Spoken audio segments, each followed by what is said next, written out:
Victoria, the royal who invented the modern monarchy.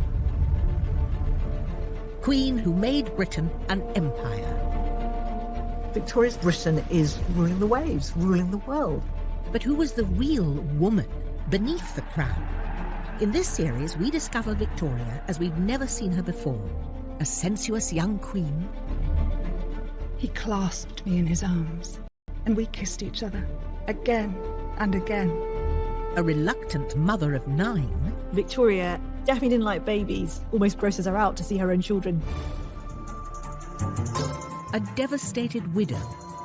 She was suicidal, absolutely. She was inconsolable. And a passionate wife. It's not Victoria the Virgin, it's the Victoria the hot mama. Using remarkable archive treasures, and through her own words in journals and diaries, we tell the story of a complex, very human queen. Those tiny seconds of moving film, they completely change how we see this monarch. This is really exciting new evidence about Victoria. We think we know everything, but we don't. This time, Victoria is left a widow after the death of her beloved Albert. She simply didn't want to be sovereign. She wanted to be alone. She runs away from public life and leaves Britain without a queen. MPs are openly saying it's time to wind the monarchy up. But Victoria fights back to win power and the love of her people. There's a sense in which the empire comes home, and it puts on an amazing show. She suddenly realised that what she'd missed was huge crowds of people there for her and her alone. This is the private life of Queen Victoria.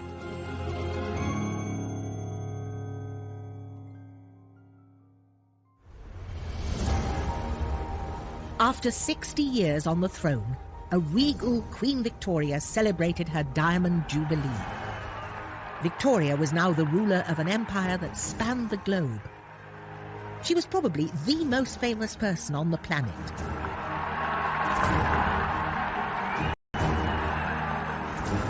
A mother to 7 grown-up children, many married into Europe's leading royal dynasties. The 78-year-old monarch, loved by her people, waves at the cheering crowds on this summer day of 1897. She's smiling at people and she's laughing and she enjoys so much that connection with her public. Monarch and matriarch, she defined an era. She was the only monarch the vast majority of people had ever known on the throne. So I suppose it's a little bit like Queen Elizabeth today. Who among us can envisage a time when there isn't a Queen Elizabeth? Victoria was, in a very real sense, Britain. All vied with one another to give me a heartfelt, loyal and affectionate welcome. I was deeply touched and gratified. The Jubilee had been a moment of triumph. But after the death of her husband Albert 36 years earlier, it had seemed unlikely a day like this would ever come.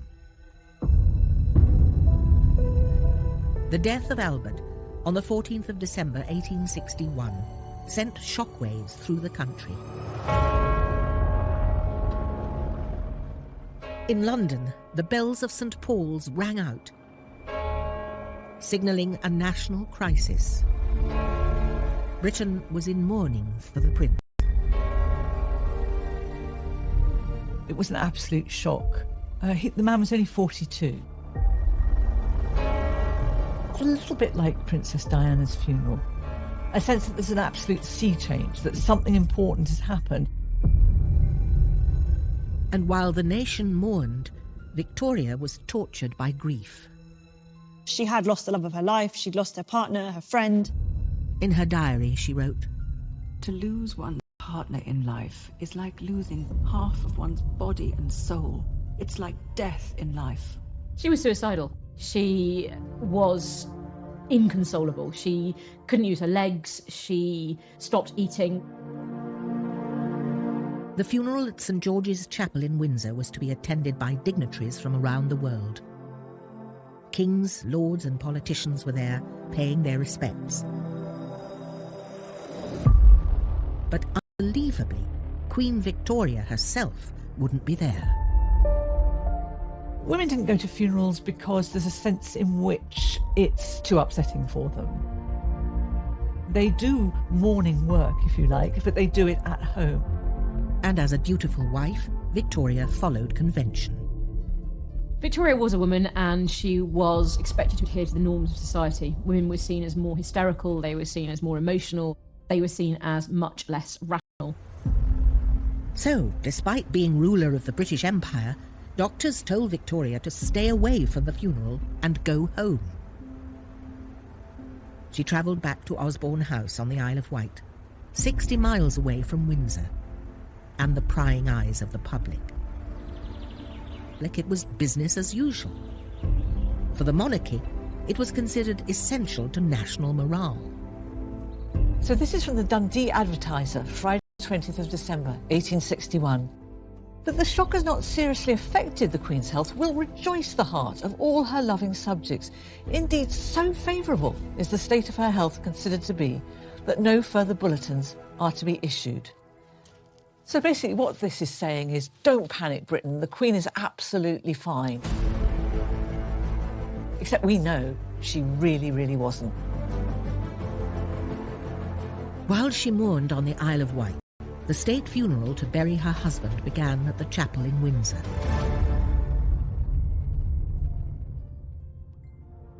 Desperate to be close to the great love of her life, Victoria had placed a last memento with his body. She had it done for Albert, and it was always his favourite portrait of her. I don't think there's any other way to put it. It's an incredibly erotic picture of Victoria. She's got her beautiful hair is hanging right the way down to her bust. It's not Victoria the Virgin, it's Victoria the hot mama. When the time finally came to bury Albert, Victoria confessed to her oldest daughter, Vicky, how pointless her life now felt. It is 1 o'clock, and all is over. But oh, only to have feelings of utter broken-heartedness, utter despair of the life I am to lead.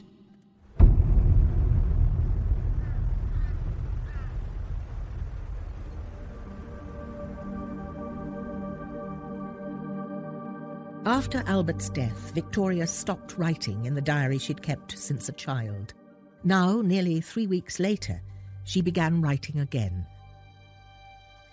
but only to say how desperate she felt. I have been unable to write my journal since the day my beloved one left us, and with what a heavy, broken heart I enter on a new year without him. Victoria hadn't only lost her soulmate, but her great support, and now she'd have to manage alone. A widow queen without Albert by her side. She kept his room exactly as it was when he died. Right down to the little glass that he'd used to take his medicine from, that remained in the room.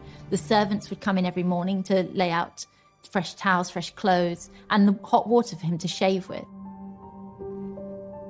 The children were not expected to be merry and to do the sorts of things that children did, occupying her. Victoria and her family began an established phase of mourning.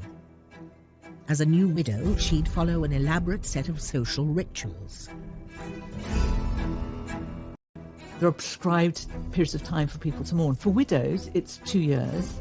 If you have a lesser relation, then it's 6 months or it's a year. Everything becomes very, very set down. Funeral rites become a kind of performance. For this period of mourning, widow women were expected to only leave the house when they absolutely had to and stay out of kind of social events. So the dress had to be black, but also accessories, the handkerchief, the lace, the stockings, shoes, belt buckles, everything had to be black. Victoria's mourning wear became her signature look, like a uniform for facing her public without Albert. Victoria, although she initially announced she would wear mourning for at least 2 years, very quickly decided that she was going to wear deepest mourning for Albert for the rest of her life. She didn't want to surrender her grief because her grief became an expression of her love for Albert. It's how she defined herself. Grieving for Albert was now all Victoria cared about, despite her public duties. But his death meant that she was now left alone to rule. When Albert was around, she was eclipsed in terms of the position that she held, because he took over much of the direction of the monarchy. She'd effectively been indoctrinated, and so suddenly to be without this man who had persuaded her that she needed him, it was actually terrifying for Victoria.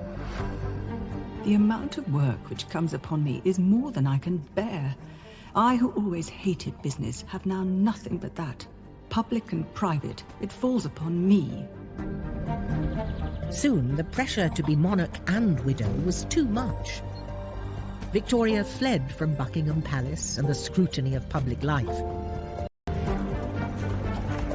to the remote Scottish Highlands, her special place to rest and retreat. But by doing it, she left Britain without a queen.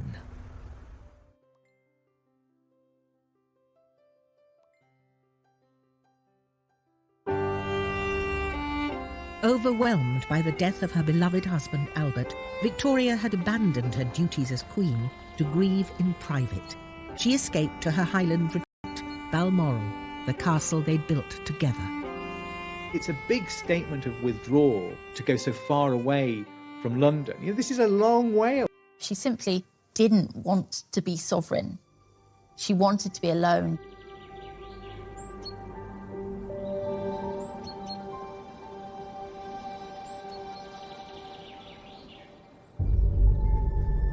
Balmoral gave Victoria the privacy she wanted, but it came at a cost. It was filled with memories of Albert. Everything, even down to the smallest detail, is somehow associated with him and his memory.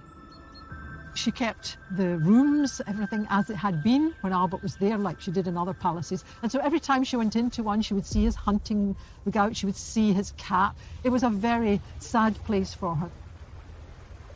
Eventually, the castle became too much, and she built a private cottage just for her and called it her widow's house. She really did use that as a way of retreating from Balmoral, which was itself a retreat from London life. Reached the glass-out shield at 6:30. It looks so cheerful and comfortable, all lit up, and the little rooms are so cosy and nice.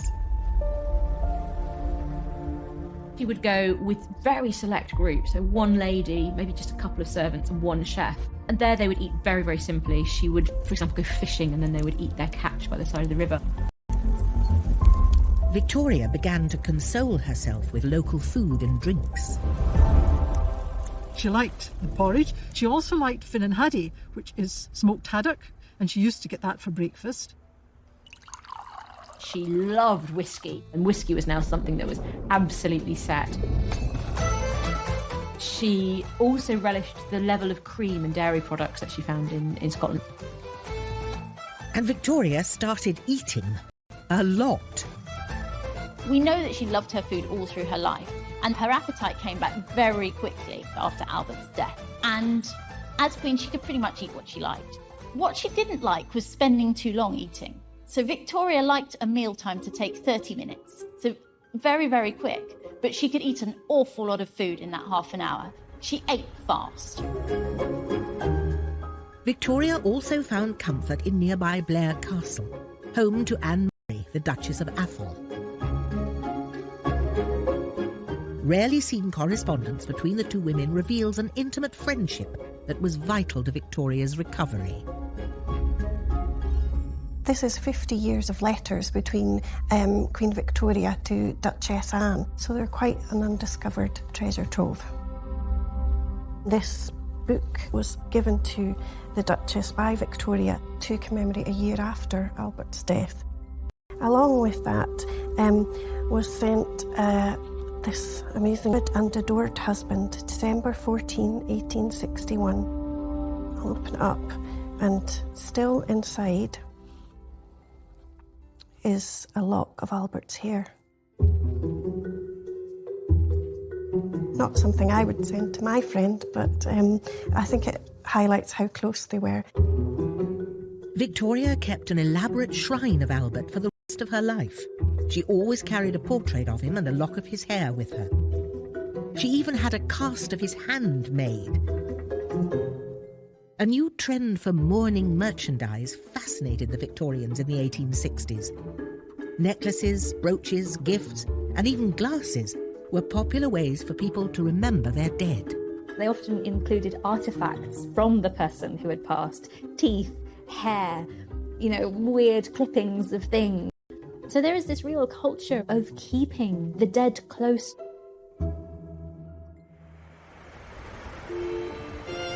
Victoria stayed in the Highlands well beyond her official 2-year period of mourning, returning only occasionally to Osborne House or Windsor to see the family. The magic of the Highlands and the escape from her public life and duty suited the Queen.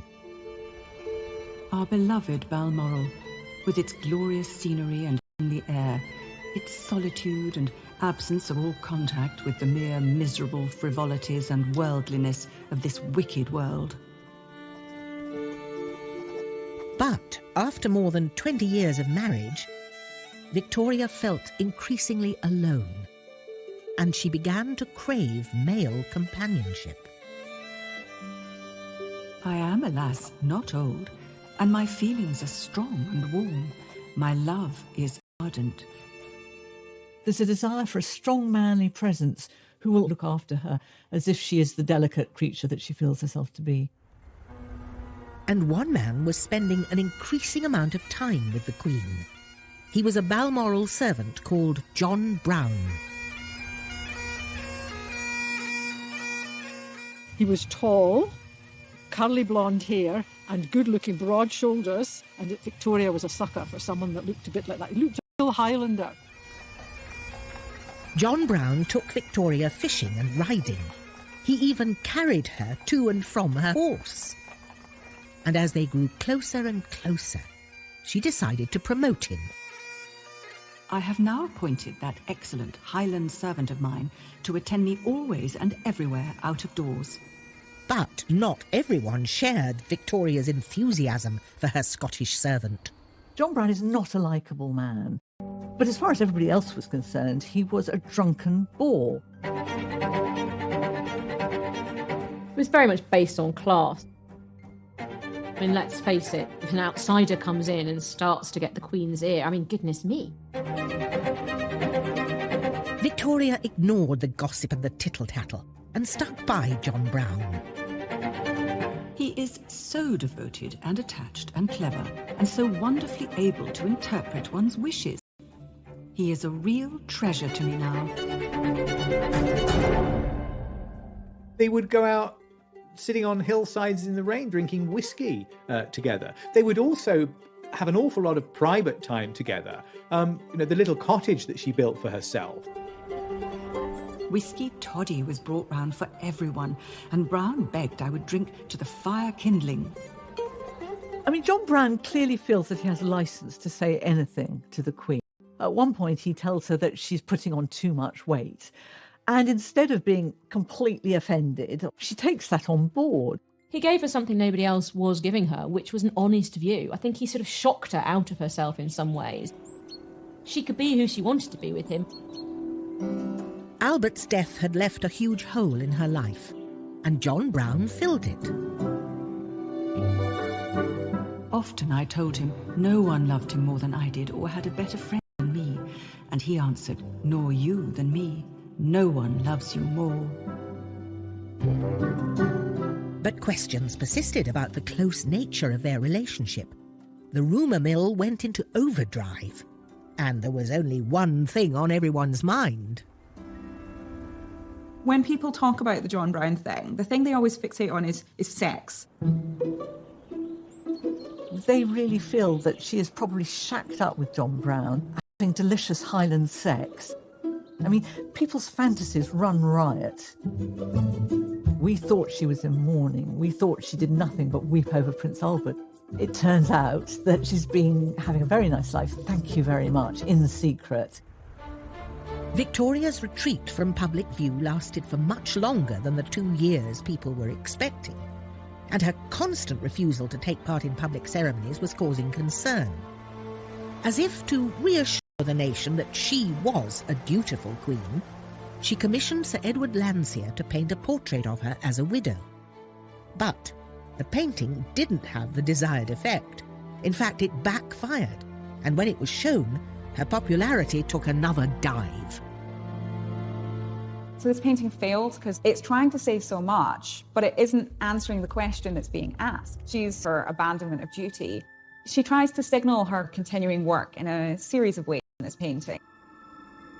She's working on matters of state. She has her letter in her hand. She has stopped to deal with this rather urgent matter mid-pony rides because it's so important, the work that she is getting on with.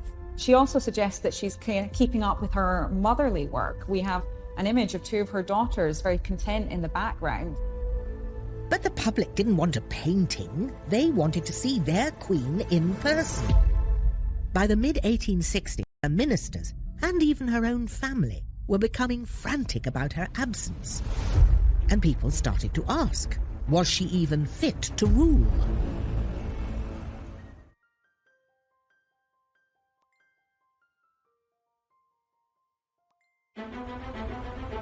The death of Prince Albert devastated Victoria. Consumed by grief, she locked herself away in Balmoral, far away from her subjects and her royal engagements. But after 5 years of mourning, the country had had enough.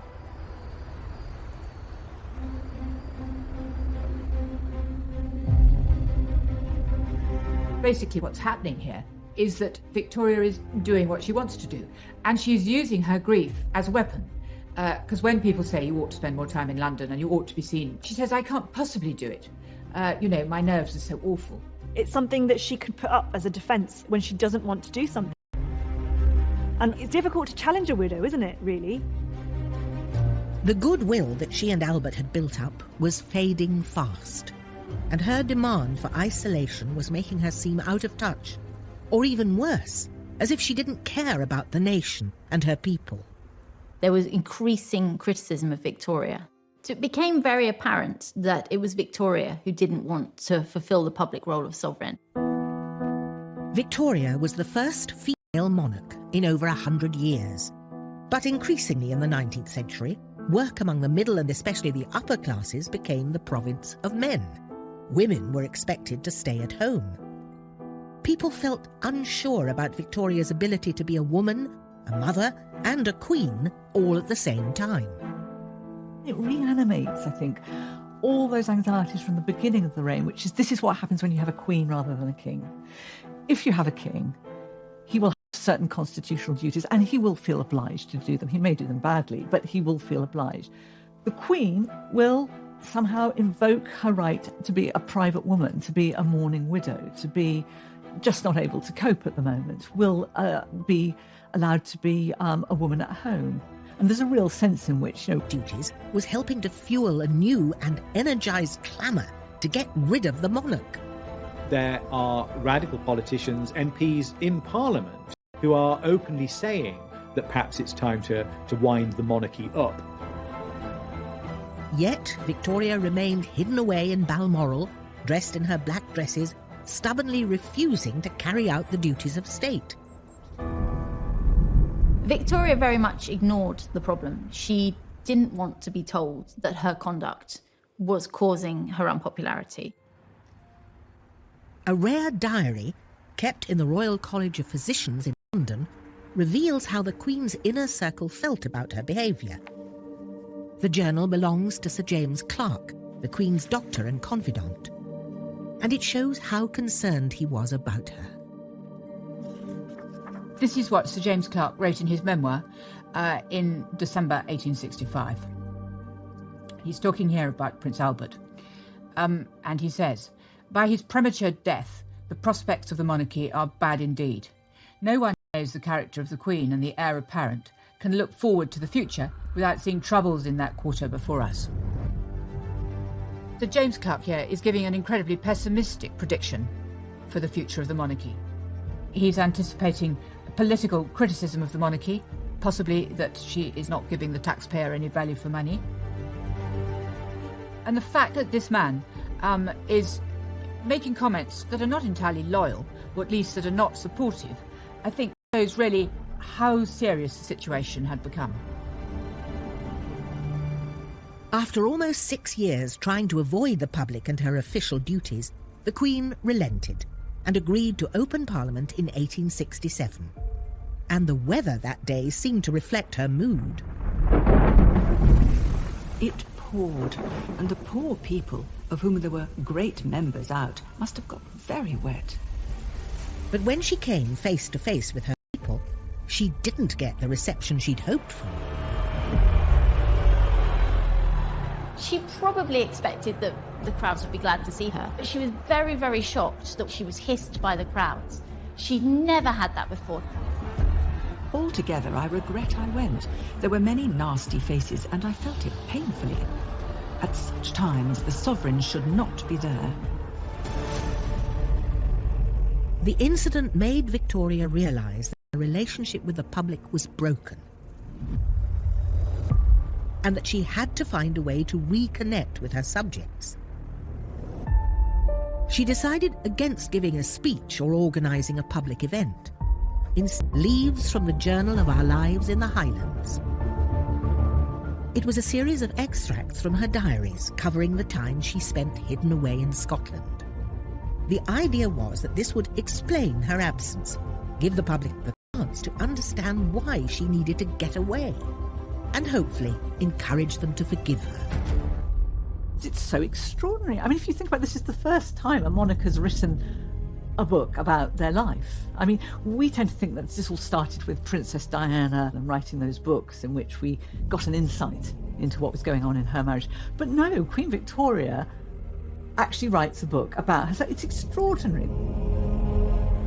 It is very gratifying to see how people appreciate what is simple and right, and how especially my truest friends, the people, feel it.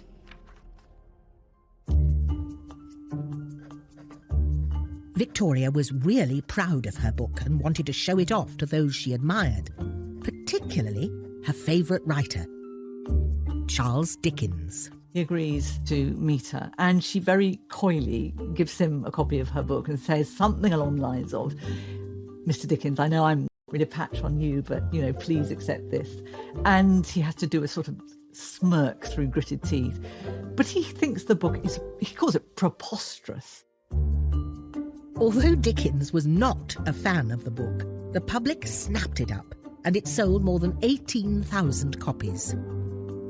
The letters flow in, saying how much more than ever I shall be loved, now that I'm understood. Her book had achieved its objective.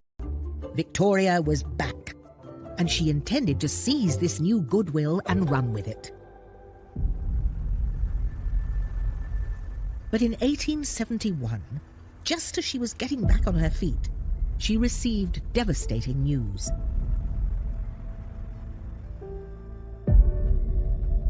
Her son and heir to the throne, Bertie, had fallen seriously ill with typhoid and was clinging to life.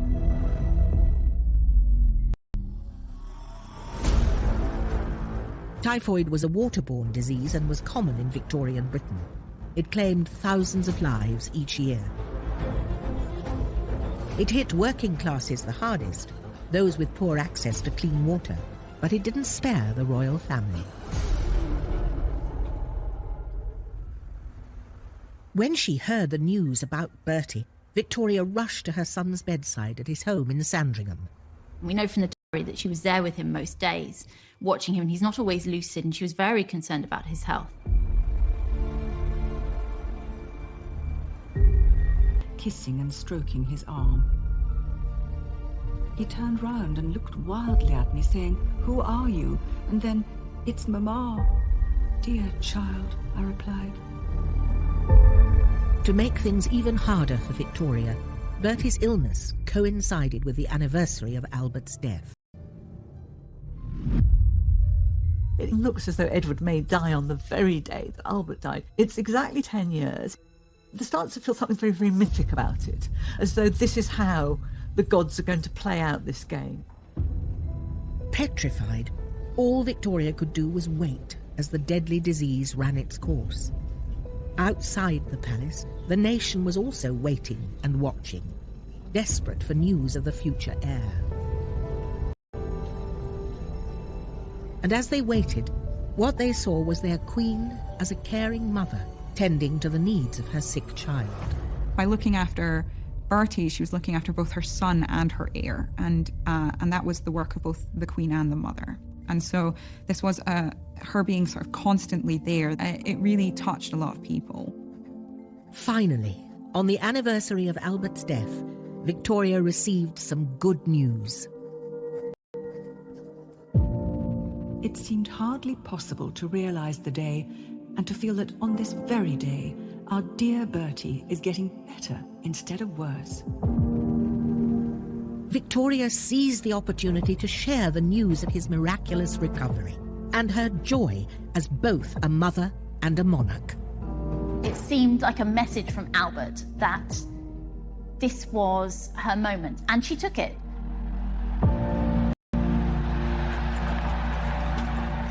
A couple of months later, Victoria travelled in an open carriage to St Paul's Cathedral with a fully recovered Bertie by her side. An estimated crowd of 13,000 people were waiting for them to help them celebrate a grand Thanksgiving ceremony for Bertie's recovery. After 10 years of near absence from public life, the Queen was finally ready for her big comeback. Though still in mourning dress, her outfit for the occasion didn't go unnoticed. A corded black silk dress trimmed with white fur and a jacket to match. On her head she wore a bonnet with black and white feathers and white flowers. She was dressed to impress. Victoria took a central role. She entered St Paul's Cathedral, and it must have been such a big deal for her. The last time that she'd really appeared in public, she'd been hissed by the crowds. She was anxious about being seen. She'd changed a lot in the 10 years, but... I saw the tear in Bertie's eyes and took and pressed his hand. It was a most affecting day, and many a time I repressed my tears. She is not a woman that goes in for much physical affection. You know, she's not a hugger and a patter, and she takes his hand. It's extraordinary. She's clearly very, very moved. In that moment, things are more or less put right between the monarch and the British people, because they've put themselves on display.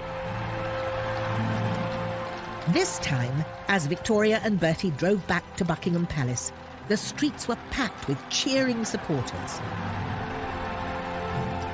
By now, Victoria was 52 and had been on the throne for over 34 years. But it was at this point of her reign that she felt truly united with her country, and they with her. I still hear the ringing cheers, and never can I forget the enthusiasm. It had taken her a decade to come out of her shell, but she was really bucked up by the crowds. And it clearly had a huge effect on her morale and her confidence that perhaps actually she could do this. Perhaps she could rule by herself. Victoria was now ready to start a new chapter in her life. And just in time, as she was about to become the most powerful woman on earth.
After a decade of self-imposed isolation, mourning for her lost husband, Queen Victoria was back and reunited with her people.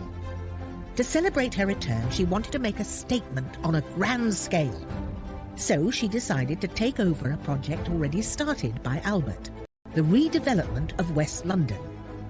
Victoria transformed this part of London that gave birth to some of Britain's biggest cultural institutions: the Natural History Museum, the Victoria and Albert Museum, the Royal Albert Hall, and her most important and personal monument, the Albert Memorial.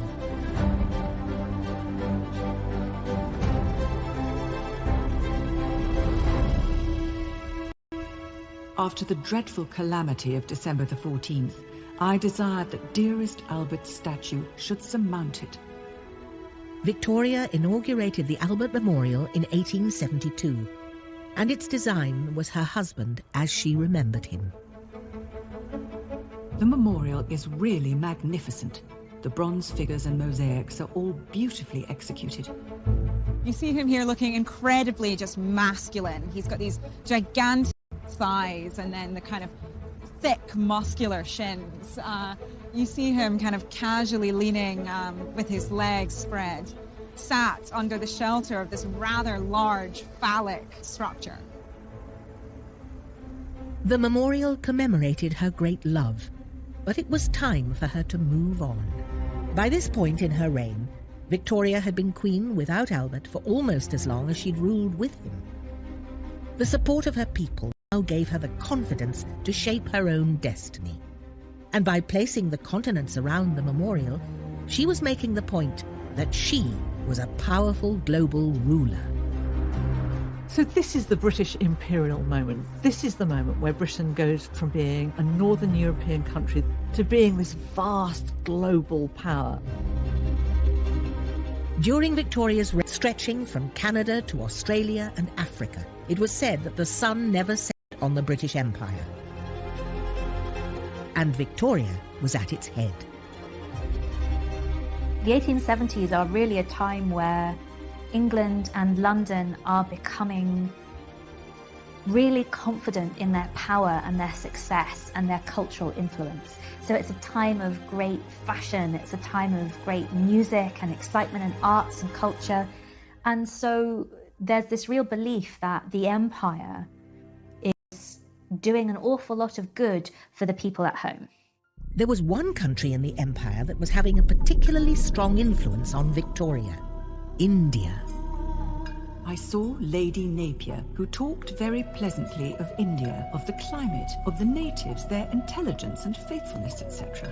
For Victoria, India was this far-off, exotic place. She would never visit India, but she was fascinated by the clothing, by the culture, by the art, by the people.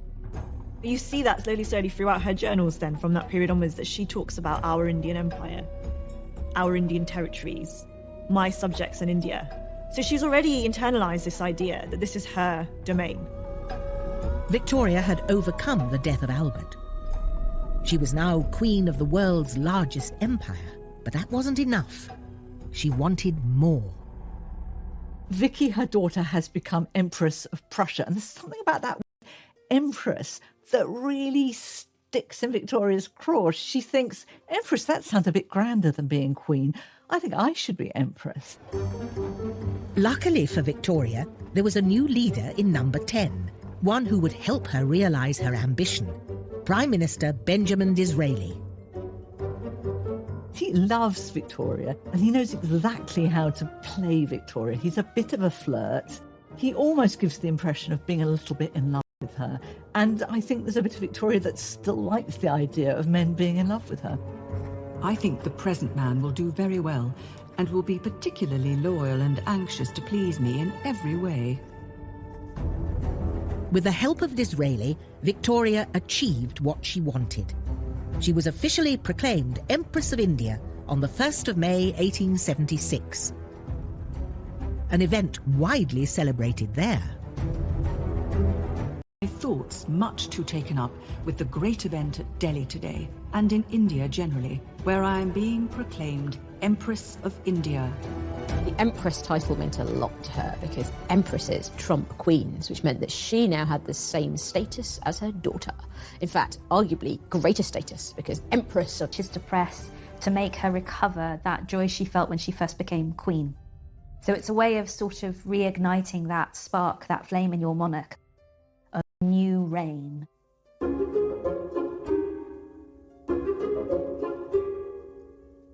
Re-energized as Empress of India, Victoria embraced a new confident style and image. She still insisted on wearing mourning dress, but added a touch more glamour to it. In the earliest widow's wear, she wears these very plain, very harsh dresses, completely black down to the details and very little ornament. And there's something so heavy. Whereas later, when she starts wearing dresses like this one, it's quite a dramatic change. We can see we have a quite loose cuff here, which is playing to the fashions at the time, that really elevate her mourning wear to be a very queenly, very luxurious, very empress-like image. And in doing so, she really kind of comes into her own. This mannequin is one designed for one of Victoria's mourning dresses, and consequently is in her proportions. And it really shows you just how small she was in a certain way. You know, I'm not tall, and here I am towering over her. Victoria was now an older lady, a little stout and just 4 foot 11 inches tall. But she wore her little black dress with all the confidence of the ruler of the world's largest empire. At the age of 68, the Queen was about to celebrate her 50th anniversary on the throne. This marks the moment when Victoria becomes a brand. Literally, the whole industry sprung up, making certain that Victoria's image was on tins of mustard, on coffee pots. You could have her on your tea towel. I mean, she now becomes one of the first big global brands, instantly recognisable.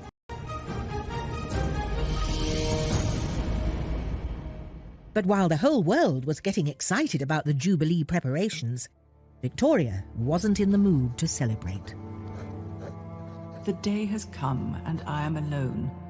I am writing after a very fatiguing day in the garden at Buckingham Palace, where I used to sit so often in former happy days.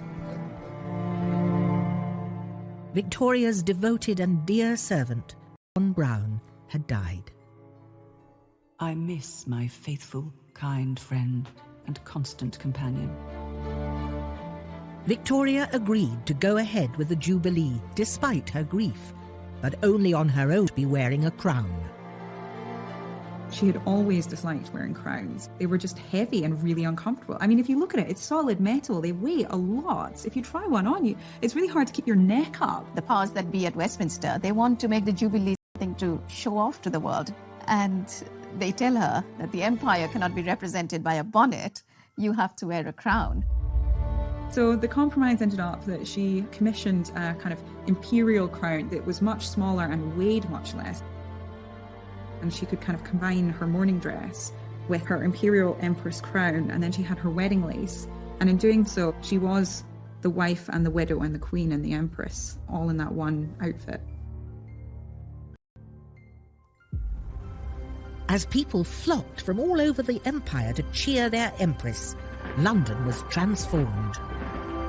For the first time, Britons get a sense of what empire looks like, what it means. It's not just a question of having goods coming in and goods going out. There are people out there. There are extraordinary people who look different from Britain, have different skin colour, different facial features. There's a sense in which the empire comes home, and it puts on an amazing show. And for that moment, you get a sense of the sheer scale of what Britain has managed to achieve. And the Queen's earlier reluctance about the event soon disappeared. The crowds from the palace gates up to the Abbey were enormous, and there was such an extraordinary outburst of enthusiasm. It's typical of Victoria that she thinks she doesn't want public adoration, and actually the one thing she really does want is public Declaration. So when the crowds came out, she suddenly realised that what she'd missed was huge crowds of people there for her and her alone. The decorations along Piccadilly were quite beautiful, and there were most touching inscriptions. Victoria's always a sucker for love. That sense of, they like me, no, they love me, was absolutely intoxicating to her. This never-to-be-forgotten day will always leave the most gratifying and heart-stirring memories. The Queen had fought back. Once again, she had power and popularity. But a new friendship was about to threaten her crown.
Following the glorious Golden Jubilee celebrations in the summer of 1887, Queen Victoria was now a powerful queen. To celebrate her new Empress title, she was overwhelmed with gifts from all over the world. And something unexpected came from India. 2 young men to serve at Her Majesty's pleasure. They are dressed to the nines, have these grand turbans, and their sole purpose is to stand behind her and sort of represent the Indian Empire. The 2 new servants, before they serve, they come and they kiss her feet. And Abdul Karim, he's been told that you have to walk backwards, you must not look at the Queen. And of course, what do you do when you're told don't look up? He looks up. The one, Mohammed Baksh, very dark, with a very smiling expression, has been a servant before. And the other, much younger, called Abdul Karim, much lighter, tall, and with a fine, serious countenance. She dismisses Baksh in one sentence and writes a lot more about Karim. So we know right from the start, he's got her eye.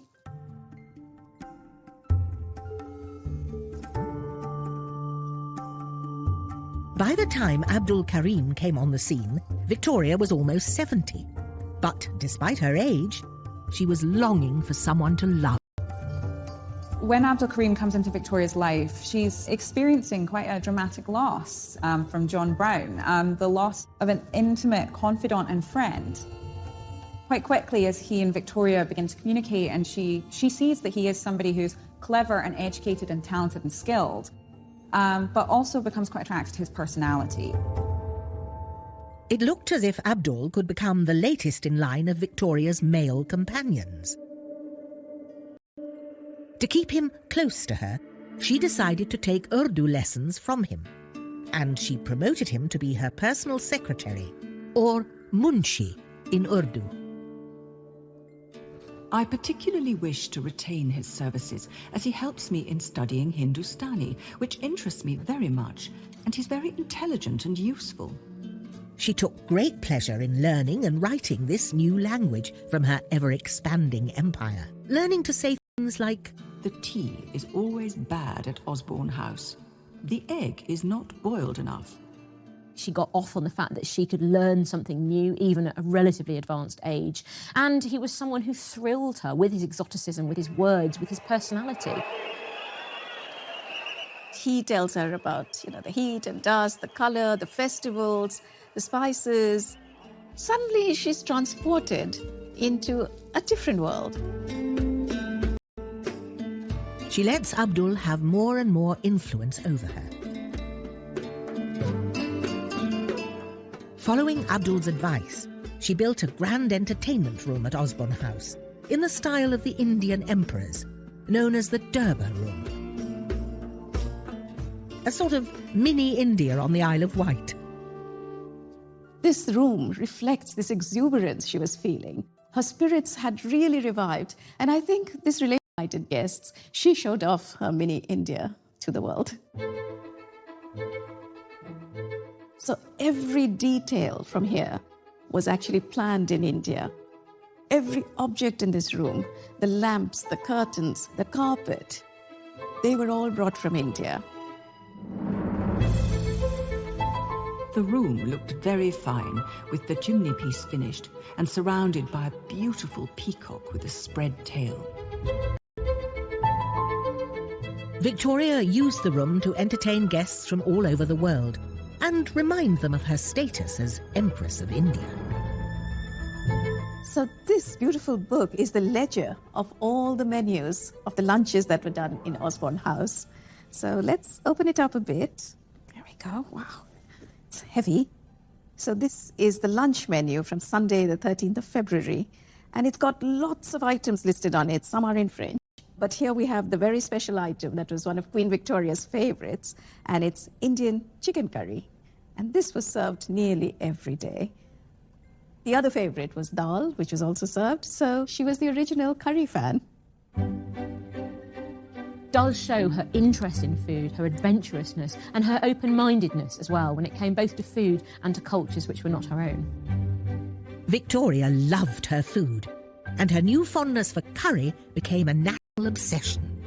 We do see that real curries, that real taste, real spice, how to cook them, starts to make its way from Victoria's court out into the general public. And people like Eliza Acton, who publishes a very famous cookbook for housewives, especially for middle-class housewives, starts to include recipes for how to make your own curry.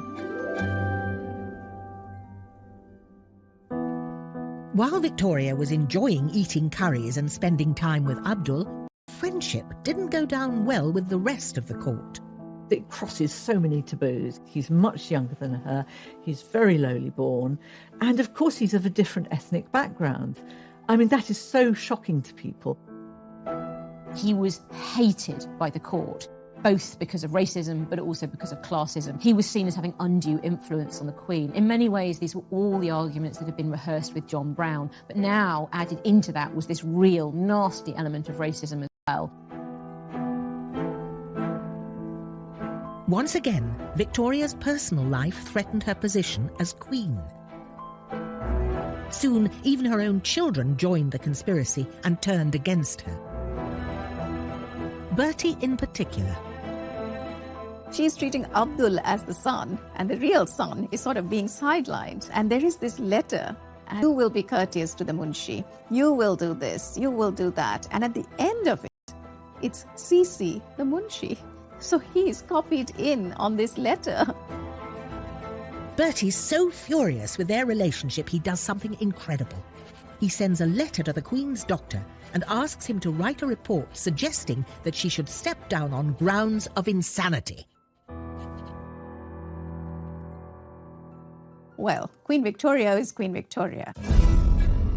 She is not going to be bullied by her doctor or her son or the household. So she gives it right back to them. Victoria was ahead of her time when it came to racial justice.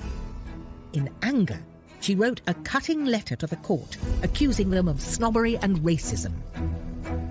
The Queen would wish to observe that to make out the poor good Munshi is so low is really outrageous, and in a country like England, quite out of place.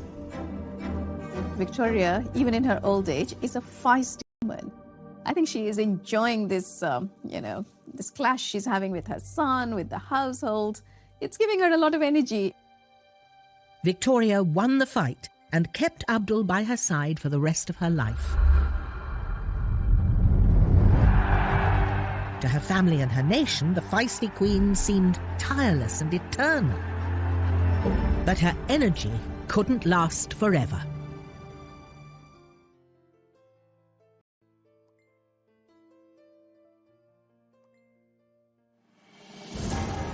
At the turn of the 20th century, Queen Victoria became the longest-serving monarch Britain had ever seen, as she celebrated over 60 years on the throne.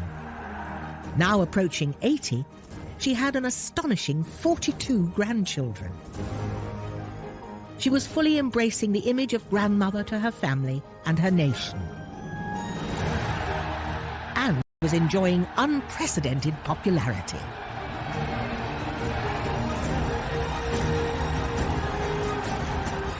No one ever, I believe, has met with such an ovation as was given to me.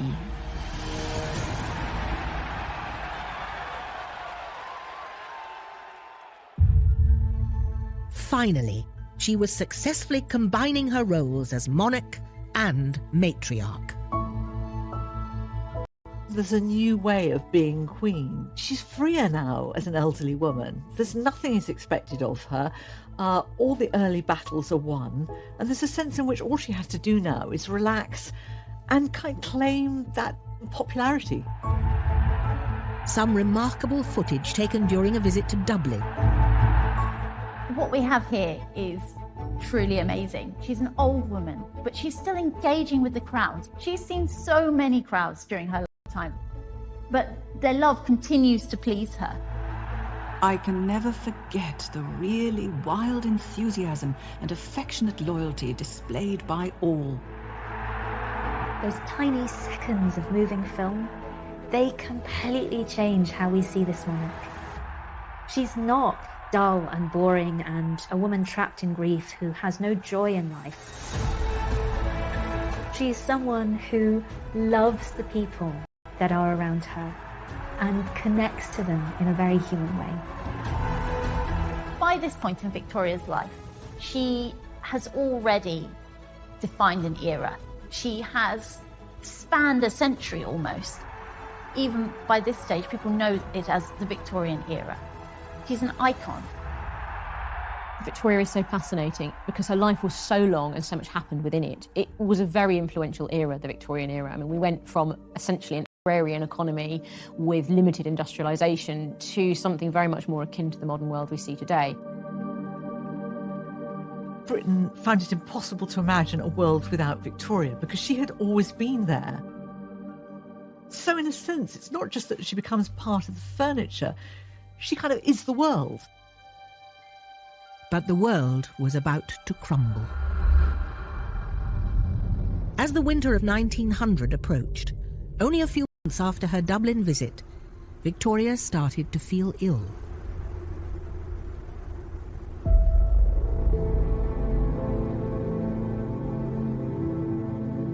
I have not been feeling very well these last days and can eat very little. She was starting to lose her appetite, and that was a really big sign. Even she recognised that something was wrong. This was a queen who had always eaten and eaten well. sitting through meals, unable to eat anything, is most trying. The Queen was exhausted. She left Windsor and went to rest at Osborne House. She continued keeping her diary until she physically couldn't. On the 13th of January 1901, after 69 years of almost uninterrupted journaling, a diminished Victoria dictated her last diary entry to her daughter. Had a fair night, but was a little wakeful. Got up earlier and had some milk. At 5:30 went down to the drawing room, where a short service was held. A week later, on the 22nd of January 1901, Victoria was lying in bed. She couldn't believe the end was coming. I don't want to die yet. There are several things I want to arrange. She died a lot and kept coming back to life. So in the morning, they thought they were going to lose her as she slipped slowly to what looked like a final coma. But no, she fought her way back again. She even signed some letters and had something to eat. You really do get a sense of a queen who still sees that there is life to be lived and isn't willing to stop living it yet. But that same day, at 6:30 p.m, Victoria whispered her final words. Interestingly, her last words are supposed to be Bertie. We don't know if that was said in sorrow, anger. I think it's very, very telling, because she knows now this young man, now actually 59, is the way forward.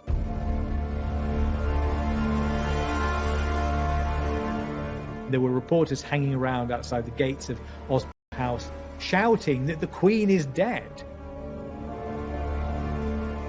The news of the Queen's death shook the world.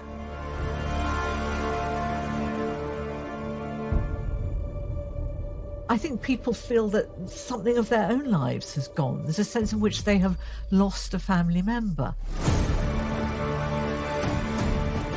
The nation isn't sure that it can cope without its grandmother. The nation is asking itself, what will become of us?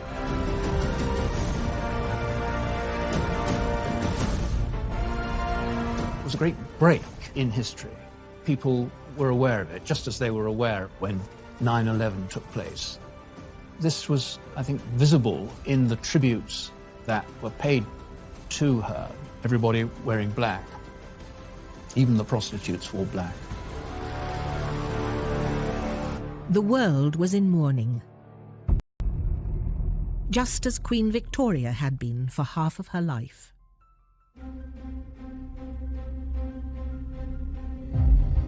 Victoria was the queen who defined herself by her widowhood.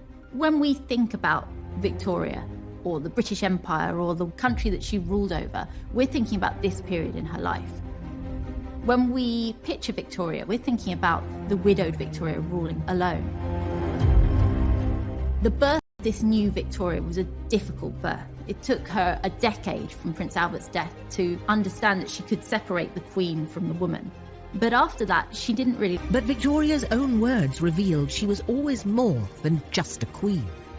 She was a princess, a wife, a mother, and a widow.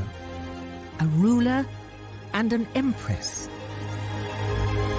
One of the most iconic monarchs Britain has ever seen.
But after the death of her husband Albert 36 years earlier, it had seemed unlikely a day like this would ever come.